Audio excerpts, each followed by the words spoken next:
Well, welcome back to your ongoing pursuit of your bachelor's in multifamily science here at the Apartment Academy, the multifamily industry's only operations-focused podcast and your institute for higher NOI. I'm your host, the Dean of the Apartment Academy, Daniel Cunningham.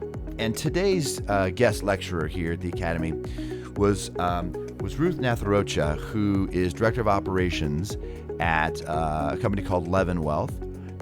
And we ended up talking today a lot about Ruth's unique perspective on operations and centralization. She's taken an approach that may have seemed unconventional, but I think is becoming more and more popular. And if you're operating a property management company in that 2,000 to 5,000 unit range, you're going to get some great tips today on ways you might be able to run a little smarter. So let's bring her on. Here's Ruth. Hi, Professor Nwaturuocha. Welcome to the Apartment Academy. This is Lecture Hall 101 here at our hallowed grounds. Thanks for joining us today. Yeah, absolutely. Thanks for having me. You are the Director of Operations at LeavenWealth, which is positioned solidly in the wheelhouse of our professors here at the Academy because this is an operations focused podcast. You think about it, live it every single day. Tell us a little bit how you came to hold that position. What was your journey like here? Yeah, so it's interesting. I started as a part-time leasing agent. Just needed to have a job that had something to do with my major. It's a business major at the time. So I'm like, okay, need to start pivoting a little bit more towards my degree. So started as part-time leasing agent and found out that I really enjoyed it. And I was pretty good at it. So decided to kind of take that path, then was promoted to sales and leasing manager, and still in college at this time as well. So I was working a lot. And I think I was taking like 18 credit hours at the time. So a lot of stuff going on for me. Then I actually went into, so that was market or just conventional housing. I actually went to student housing for a while, and I was the resident services manager, and then was promoted to the leasing and marketing manager. So I was really at first on that like leasing marketing path. Like that's what I wanted to do for sure. Like it was set. Then I actually had the opportunity, I was living in Lincoln and going to school there at the time, then I actually had the opportunity to become a property manager up in Omaha. So they said that we want you to start in 5 days. And I said, okay, looks like I'm moving to Omaha in 5 days. So had the opportunity to do that. During my time at that company, I oversaw 3 different properties, a mix of like class B to your, top of the line class A. Then I had the opportunity to step into commercial and actually single family management. So I oversaw a large portfolio of single family homes, some apartment complexes and commercial for a while.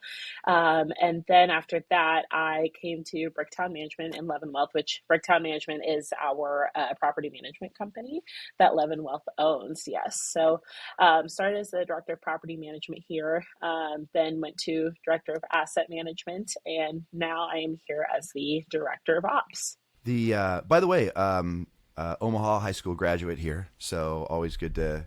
Oh, seriously? Where'd you go? Burke High School in Omaha. That's awesome. Small world. Yeah, when this gets posted, our SEO for Burke High School graduates is going to go through the roof. We're going to go skyrocket. Yeah. So always great to meet folks that work back in my old hometown. And tell us a little bit LeavenWealth, the types of properties you manage, size. Yeah. So LeavenWealth is a private real estate investment firm based here in Omaha, Nebraska. We do have investments in, I think, 8 states now, just really growing rapidly, to be honest with you. I think we've crossed the 3,000 door mark, and we are quickly approaching 300 million in real estate assets around the United States. Most of our portfolio is going to be your class B and C, but we usually reposition. So we do real estate syndications. Some of them are joint ventures, but a lot of it is syndication. So we have investors from all over the world, that pull their money into these investments. And then we use that money to turn around the asset. So we do, different renovations like energy efficient appliances, new flooring, carpet, all of those things as well, just to improve the community. I think that's really the core of what we do, because I'll talk about this during this episode too. But there's such a passion for people and improving things. That's really our focus here at LeavenWealth, and I've been in this industry for quite some time. So to be now on the owner side, and I can have, that direct impact on making an impact on these communities has been huge. So I love the company, I love the people. We're very people focused, which again, we'll speak about more today. So, Well, that's a perfect segue. I mean, before we got on, we talked a bit about really the passion that you have for the people that work for you, and in many ways, this has always been a people industry, less about the real estate in many ways, both on the client side and the operational side.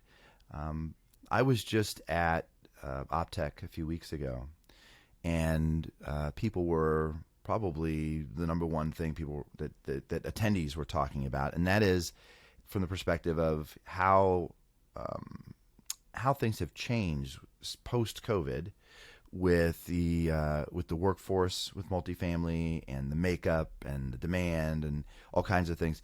So why don't we start there? Let's talk a little bit about how, first of all, what is it on the people side that matters most, and then we can sort of talk about how that has maybe been affected by COVID, the Great Resignation, and all of that. yeah, so I've always said that people are your most valuable asset. They're the center of this industry. We're a client-based industry, right? We're helping people. That is what we do. And I think it's important to remember that while we're helping residents, we also have to help our team members as well. So, making sure that they're educated, that they have the resources that they need to succeed, and that they're bought in is very important to me.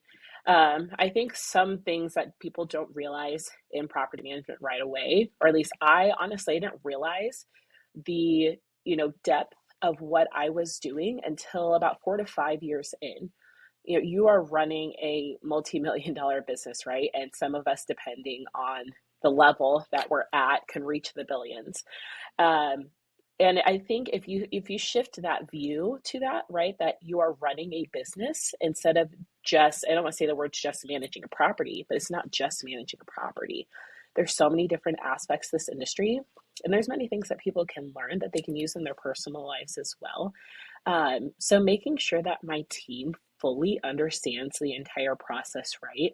I don't want them to just come in and clock out. I want them to understand the finances, the budgeting, the customer service. Because when they're bought in that way and they get a full grasp of everything that they're doing, because our on-site staff is critically important, right? They're the boots on the ground. Luckily, here at Break Time Manager, we're actually centrally located. So I'm actually really excited to talk about that. Our entire team works from one corporate office, and then we go out and visit our properties as necessary.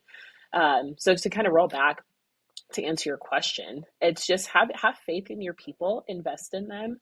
And I'm not just talking about investing money wise, right? They need to feel that you care, that you want them to grow, and then that will turn around and show in their work. What does that mean? That's interesting.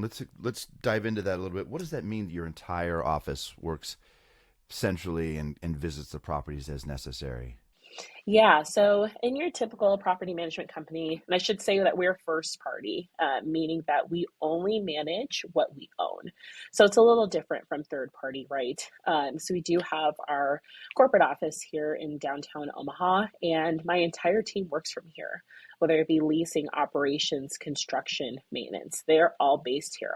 They all have their offices here.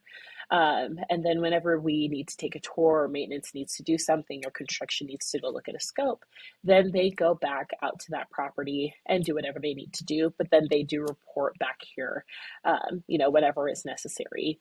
And that has helped tremendously, I would say, with communication, because we're all in one spot, right? If somebody needs something or a question answered, or we need to have a meeting, We can just meet in one place. And I think there's there's a different tone with meetings when it's in person. That you can make sure, excuse me, that the tone is not missed, right? That the message you're trying to send, you're just right in front of that person. So you can hear the tone, you can hear what they're talking about. And then we can avoid having to chase each other's tails, right? Trying to schedule a meeting for something that we can answer in 5 minutes. How does leasing happen in that context? Yeah, so our leasing department, they all have offices here at the corporate office. And so whenever somebody would like to schedule a tour, all of that is done here. So all of that communication, even the marketing, all of that is done on site. Now, granted, of course, we have resident events and contests and things like that where we will deploy our team out to communicate that to the residents, whether it's posting flyers, meeting with residents, and so on. But when they're taking tours, they schedule the tour here, they verify their identification here at the office, and then they do go out to whatever property it is to take that tour. Now we also So have people meet at the office, correct. and then you take them to the properties. Oh, no, sorry, let me correct that. They meet the team out at the property. So our office is not open to the public. But like I said, anytime somebody schedules a tour, all communication is done here. They are given very direct instructions as to how to get to the property, where to meet that leasing agent. Leasing agent then comes with marketing materials, is there to answer any questions that they have. And then we'll, of course, give them business cards, floor plans, any of that stuff. Got it. Okay. How do you verify ID centrally at the office? Is that a piece of technology that you use? Yep, yeah. So there's different softwares that you can use to verify IDs. I know Knock is a really good one. Identification is also verified through Folio here as well before our leasing team goes on the tour. We also have different code words like one, we train our staff. If you get any poor feeling about somebody or something is just off, don't take the tour. I am not willing to risk my staff's safety for one lease. If they are not feeling comfortable or something is off, again, I tell them don't take the tour. If they think, okay, I would like, whether it be some supervision or somebody else to be there, more than welcome to take another member of the staff with them. But we do have maintenance staff all over the city, and we do have code words that we use. So if somebody is feeling uncomfortable, we use Slack to communicate. So they can type the code word in Slack, and their tours are all in their calendar, which our entire team can see, right? So if somebody does send that code word, I can literally just go to the calendar, see where they're at, and we can send help their way. Oh, that's it's unfortunate that you have to be ready to do that, but you must have a protocol. I totally agree. Okay, so you have already, and so that would imply like all your accounting, accounts payable, all happens in that corporate office, I'm guessing, yeah? Correct. Yep. Right on. But property managers are on site full time, or are they at the corporate office and heading out to the properties as necessary? They're here. They are here every day. But we do have checklists that we require them to turn in biweekly. But again, our staff is always on site, right? Whether it be a tour or looking at grounds or preparing for a tour, getting ready for a move-in.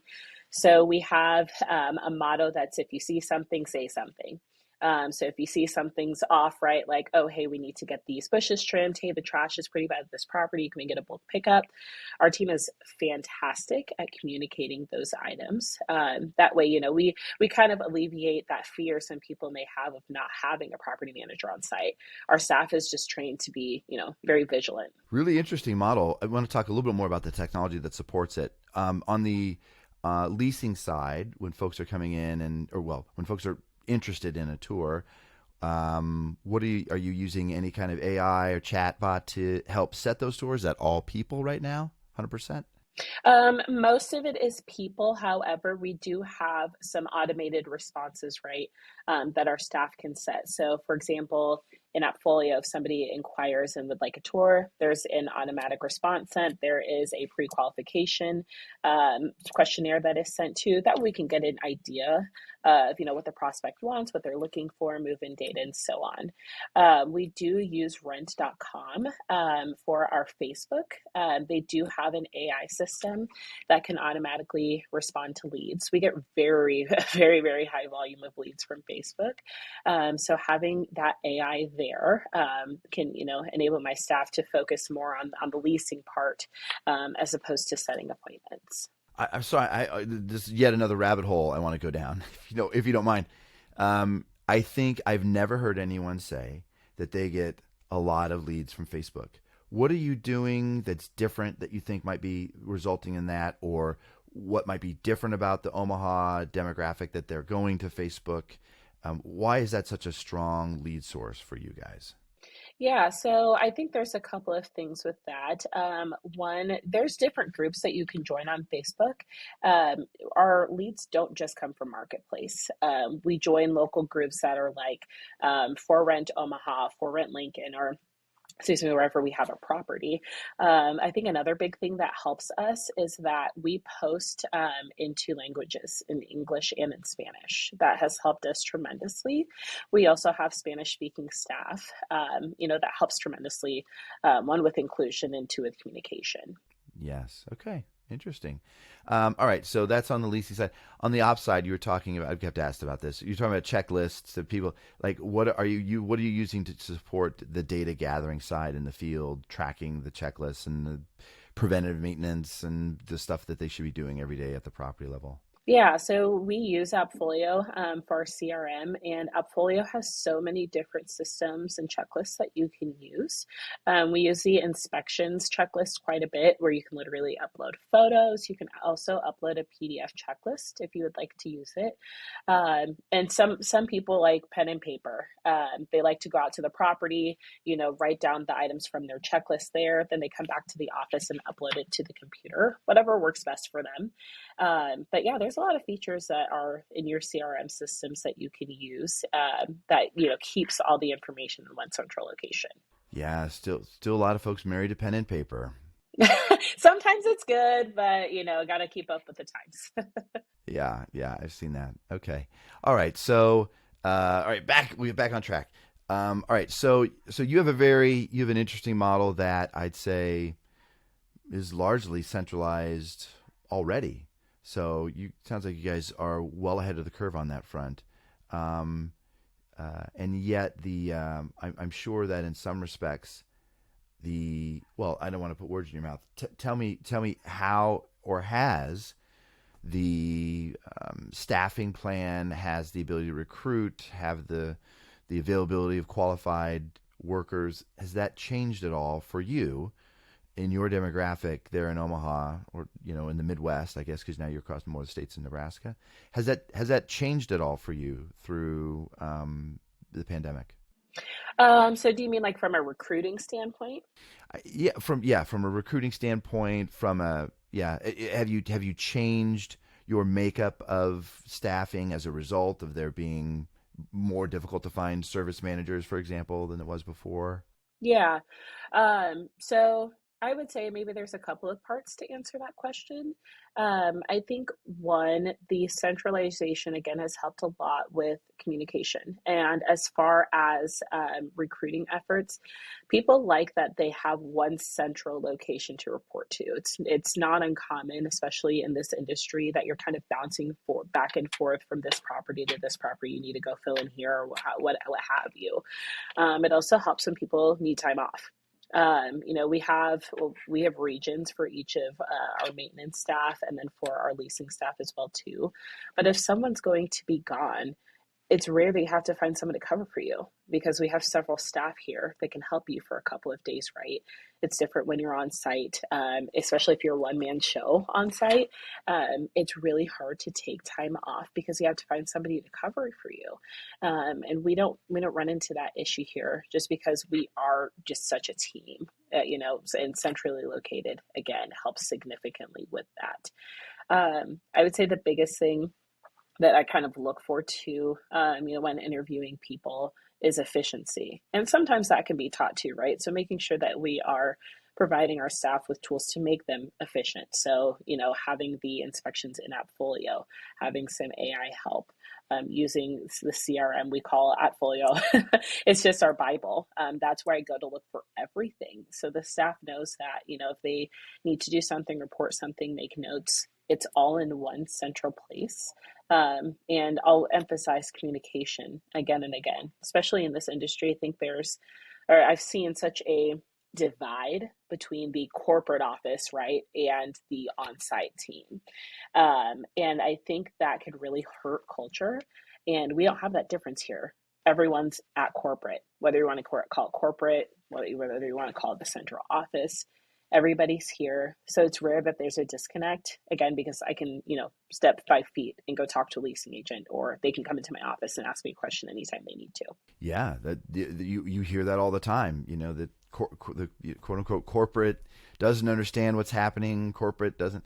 How do you address? I feel like many would say that, it's so important to have that property manager at the site.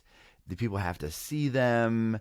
That people renew because they love Ruth, and Ruth is always there to help us. And if you've removed them from being at site all the time, how do you still provide great resident service? How do people have a connection with the property manager, or is that kind of overrated?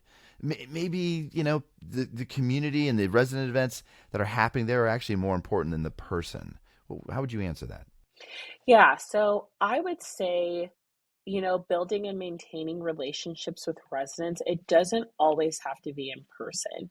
We still have a lot of in-person aspects to, the way we run business, right? Like in-person move-ins, having that meeting them at their new home with a welcome basket. We provide them a welcome basket that has like toilet paper, has soap, sponges, things to just make them feel welcome, because that's, one part of where it starts. We also communicate with our residents often, and we emphasize customer service and maintenance. That's the number one thing that keeps people. That's why they will renew, is because you took care of their home. Our maintenance staff, and even whether it be on-site or centralized like we are here, our maintenance staff has the most face time. And that's what it is, mostly in this industry. They're inside people's homes most of the time. So we do a lot of customer service training with our maintenance staff, again, because they get the most face time with the residents. We still do resident events, like we do door decorating contests. We just did a Halloween door decorating contest. That was a lot of fun. So there are different ways to engage with residents outside of being on site. If you make sure that their property is well kept, that their maintenance requests are completed in a timely manner and efficiently, and that their questions are answered by your staff, that's where the relationship is. Yeah, I was going to ask you about that because you touched on that earlier. You said that you have to make sure your teams are educated. You made the point that you're running a $1 million business, which is so true. And so training is key, is critical, I think, to success in our industry, and often hard to do well at sort of the SMB market, the boutique, under 10,000 units, kind of under management. Oftentimes it's hard to, for example, afford a centralized director of training. That's where a lot of that kind of filters through. You guys obviously have a focus on that. You've recognized that you've shifted some of the responsibilities for the resident experience to service managers who often don't have that skill. Clearly, you're training people on that. So talk to us about how you are facilitating that, and then also what kind of training. You mentioned customer service, but if you a little bit more specific, what kind of training and how frequently you providing that through the year? Yeah, so we like to have quarterly trainings in-house with our team where we kind of sit them down. I do what I call as a temperature check. I like to do temperature checks monthly with every member of the team. Just sit down with them. Hey, how are you doing? How can I help you? And I think, those temperature checks, and again, making sure that my team knows that I sincerely care about them, and that we really want them to succeed, that then exudes in their work. because they're happy where they're at. They want to help make the residents happy. They want to help make their coworkers' lives easier, right? Because we're all a puzzle piece. So I think if your team feels that, you care about them and you're checking in on them, again, that will exude in their work. As far as trainings, we also utilize our local apartment association quite a bit to send our staff to leasing training, to customer service training as well, how to handle conflict. I think that's the biggest one that we've sent to our team most frequently.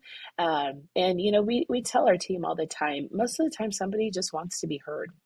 Sometimes you just gotta let it out, and then so you just pause, you listen, you tell them that information back, right? You ask them, okay, this is what I heard, A, B, and C. Great, are we on the same page? Now let's find a solution, whether that be through maintenance or our on-site staff. We also utilize something that's called smart maintenance through Appfolio. So they are diagnosing the problem well before it even reaches our maintenance staff. So they're asking them questions. Is my AC is not working? Great. Is it blowing air at all? No. Okay. If it's blowing air, is it blowing hot air? Yes. Okay. Just doing those pre-qualifying questions. That way, by the time our team gets on site, they're able to diagnose the problem as quickly as they can.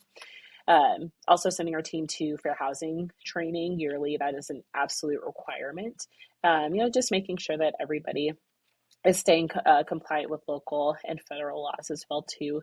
And then one thing I really like that we do here that I have not seen in my experience is we show our team the investment process. So we show them pro formas, the entire team, down to maintenance. We show them pro formas. We show them the budget. We show them, hey, okay, this is what we're supposed to be spending this year.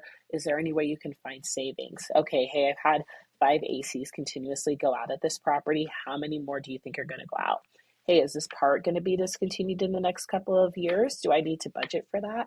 So having them involved in those conversations, it adds a different level of meaning and a different level of understanding.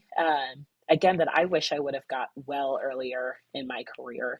I found that that's the most pivotal, is they understand our full investment process. Wow. I love that idea. Having them vested in the success of the asset based on the pro forma is probably another one of the things you do that keeps the quote unquote corporate disconnect from happening. So I love that idea. Let's wrap up by talking about where you think we're headed. Given the way you guys are structured already, there may not be much of a change for you in the way you're running operations, Ruth. But if there is, or maybe if you foresee generally in the industry a change coming with respect to centralization or otherwise, what's in your crystal ball? I foresee a lot more AI, a lot more virtual assistants. And I think we have to be careful with that though, right? Because you can help, there's people and there's process. AI can help the process, not necessarily the people and the culture aspect of that, right? So making sure that your teams are efficient in both sides of that. Yes, I can have a system or an assistant help me automate pulling reports and looking at numbers and responding to residents and such. But there's still, that customer service, that care aspect that we need to make sure that we don't let go of. And I worry with the lack of centralization already in this industry and the separation between on-site staff and corporate staff, I worry that AI is actually going to increase that divide. And what I don't want is on-site staff to get discouraged or feel even more disconnected. And I don't want them to be replaced with AI either. So making sure that, those that are in leadership positions or in corporate positions, yes, we can, improve our processes and our systems, but still make sure that your people are seeing a return on being there, right? They don't want to be there just to operate a computer. They don't want to be there just to set a system for AI. Again, yes, I can help with efficiency, but you still need to make sure that they're understanding, the depth of their job. That this is a big job. This is not just an office job. And for people to succeed in this industry, you have to be bought in. And that buy-in comes from good leaders and servant leaders. where can you make room for, given what you just said, you really don't want to see people replaced at the site level. Where does it make sense for you to make room for AI in your operations in the future? If you could wave a magic wand, right? Maybe it doesn't even exist at the moment. Where is there an opportunity to do better with automation and AI? Yeah, so I think on the leasing front with scheduling tours, that's something that's helped us significantly because the staff can then, okay, I've already got all of this information. I know this person's, their pet's name. I know the floor that they want to be on. That way, when you start your tour, the relationship, the resident relationship starts at that initial interaction. So that way, I have everything I need to get to know that resident, and then we can focus on making sure that we're solving their problems, right, or we're adhering to their needs. Then another place I think that AI or centralization can help on the corporate level is with reporting and with stats. We have monthly meetings here where, we have AI pull statistics and I show the entire team, right? Hey, we have some pain points here, but this is how we can resolve it. And all of that is done for us, or most of it is done for us. So they can pull the information. We still have to interpret the information. And I think that is the biggest gap that I'm seeing right now, or I have seen, is that, sure, we pull all of these reports for on-site staff, but they don't know how to interpret it. They don't know, what does this mean? What does this trend mean? And that's where leadership steps in and helps educate them on what the trend means. Is it a pain point? Yes or no? And this is how we're going to resolve it and get better. What a great experience it must be to work for you, Ruth. I really admire a lot of the stuff Thank that you. you're doing over there. Thank you for joining us today and sharing all this great wisdom. If you are operating a portfolio in the 3,000 to 5,000 unit range, I think you've learned a lot today about how you might be able to do that a little better, a little smarter. So thank you for coming on and instructing the student body here at the Academy. Appreciate it. Well, I appreciate you having me. Thank you very much. Thank you for joining us at this week's episode of the Apartment Academy podcast. The Apartment Academy is a production of Leonardo 24/7, the industry's leader in multifamily operations and maintenance software. At Apartment Academy, we realize the hard work that goes into property management and the stress that comes along with it. Leonardo 24/7 takes the guesswork out of your team's day-to-day by providing customized daily guidance on tasks that need to be done, guaranteeing consistent operations across your entire portfolio. To learn more, visit www.leonardo247.com today.